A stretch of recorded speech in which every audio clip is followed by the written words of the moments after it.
Ebyo nga tubitadde ebbali embeera ebadde yanyiike nga bakristaayo ku kkanisa ya St. Peter's mu Ndeeba bajjukira nga bwe giweze emyaka 3 bukyanga ekkanisa eno emenyebwa nga kiva ku nkaayana z'ettaka ezaatuuka ne mu kkooti n'okugazisa abantu abamu.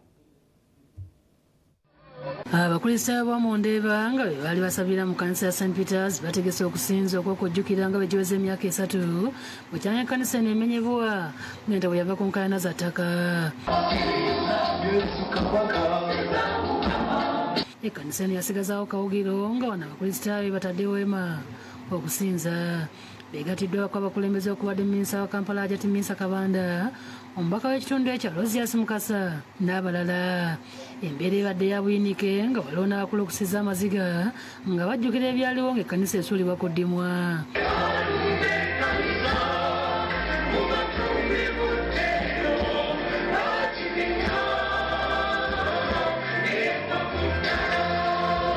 Ebyokwerinda binyezeddwa ng'ebbaluwa eyabawadde olukusa okutegeka okusinza yavudde mu ofiisi ya RDC.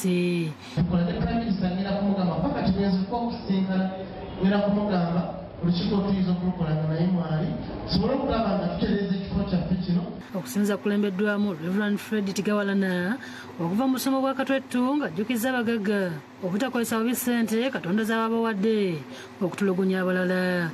Katonda bw'akuwa obulamu n'ofuna okuganja n'ofuna ensimbi, Katonda akuwa omwanika w'okubeera ki? Omwanika w'ensimbi gya Katonda.